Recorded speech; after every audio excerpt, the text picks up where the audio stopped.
backflow preventer. Probably not the right technical term, but the idea is if your alternator fails, you don't want it sending too much voltage careening back the wrong direction through your system and blowing out your battery and everything else. Right? Fuse unlike any I've ever seen before, but that's a fuse and it's inside this big old housing under there. So that's what I'm replacing today. This is a four-wheel drive, high roof, short body 2017 Sprinter. Hey, it's Pete with Chill Dude Vlogs. Come along for my first unscheduled service call with Mercedes.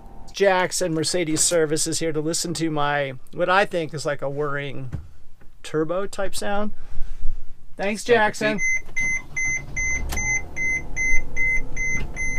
Nah, definitely not normal. Yeah, no. That's funky. I've got like 18,000 miles. The Sprinter's been great, hasn't left me anywhere, and even in this instance, Jackson was kind enough to take my call. He said, hey, you don't have any freaky warning lights. You're probably cool traveling across absolutely rural mountain Western America for 800 miles. And that's what I did, and I'm back here at Mercedes Lylepersonmercedes in Boise, Idaho. Right on. We'll get it fixed for you. I'm assuming it's going to be warranted. I hope so. I just got back in town, but while I was away, I had the Beagle at Mercedes and they fixed the problem. It was not the turbo, it was the auxiliary alternator. Even though I special ordered the truck from Mercedes with a bracket for the additional alternator, the alternator itself was actually had to be purchased somewhere else, so Sportsmobile purchased it and installed it. It's not a Mercedes part, and so the Mercedes people don't want to replace the alternator. So you might run into that in this situation with other Mercedes dealers. Lyleperson was kind enough to do it, but they didn't have the alternators. Sportsmobile, bless their heart, sent up an alternator they had sitting on their shelf. And this is also important to remember. You know, just because we order all this cool stuff in Sportsmobile, I mean, there's the air conditioner, there's the microwave, there's the fridge, there's all the electronics and the heaters and all these different things. Sportsmobile, it can't directly warranty all those products, just like anything you buy anywhere else. Your warranty for those individual products is with the manufacturer, the company. But because I already had the vehicle in at Mercedes service, they're like, hey, we'll just send it up for you, and we have a couple extra on our shelf.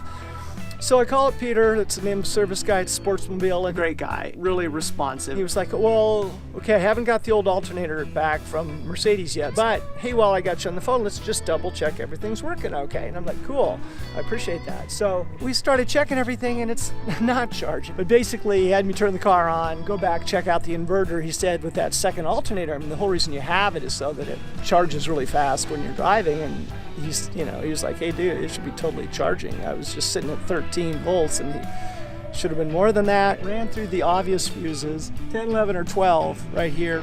He was saying controls the alternator, and then he had me look under the vehicle for a fuse that was next to the alternator, but I didn't see it. Turns out there is one, and then he got back to me later and said, yeah, there's definitely this big fuse right next to the alternator, like a backflow preventer. The idea is if your alternator fails, you don't want it sending too much voltage careening back the wrong direction through your system and blowing out your battery and everything else. Sportsmobile being Sportsmobile, maybe everybody does it, but thank gosh they had a fuse. That's a fuse, believe it or not. It's like a fuse unlike any I've ever seen before, but that's a fuse and it's inside this big old housing under there. So that's what I'm replacing today, and it was burnt out. I could tell there was a little window just like a normal fuse. Once again, they sent me up this fuse.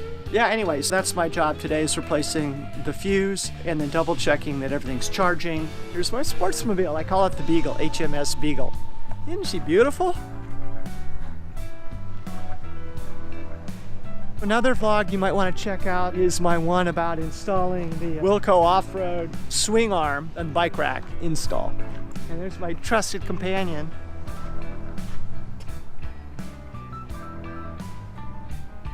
And he's saying, why don't we get this thing moving? It's because I gotta climb under here and check out this fuse thing. So, this should be a piece of cake. Peter had me under here looking for this fuse, and I just didn't recognize that as being a fuse, a housing. And you can obviously see the new alternator that Sportsmobile sent up and Mercedes installed.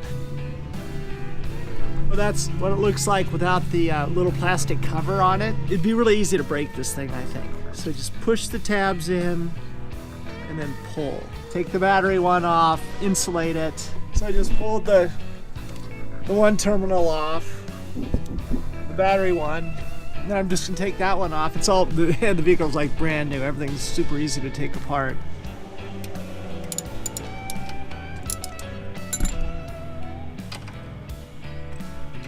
Look at that, it's easy as can be.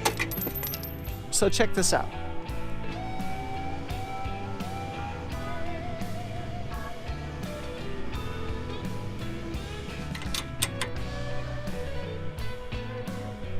Cool. So before it was like 13, and now I've got the engine on and it's charging at 14.9. Okay, that was a piece of cake. The whole job took like 10 minutes. Thanks, Sportsmobile. Rowdy's ready to go. I'm ready to go. The Beagle's ready to go. Well, that ended up not being a hassle at all. I drove the car with the noise. I dropped the car off while I was out of town. Everything just went like clockwork, and replacing the fuse was like a 10-minute operation because of the help and support I got from Sportsmobile and Mercedes' willingness to put in a non-factory alternator, which I really appreciate, you guys. Just made everything work out great. I've got a couple other vlogs Sportsmobile folks might want to check out. One is the install of the Wilco swing out arm, which I am just a huge fan of, and also remote install of the Agileoffroad's ride improvement package. Look for those two vlogs. Thanks for tuning in, everybody. Please subscribe. Let me know what you're thinking in the comments. Thanks for watching. 12.7 is normal. 12.2 is normal minimum. So if your battery gets below that, you need something. You're gonna damage your battery if you don't figure out what's going on, either charging wise or use wise. But yeah, hey, cool. So before it was like 13, and now I've got the engine on and it's charging at 14.9.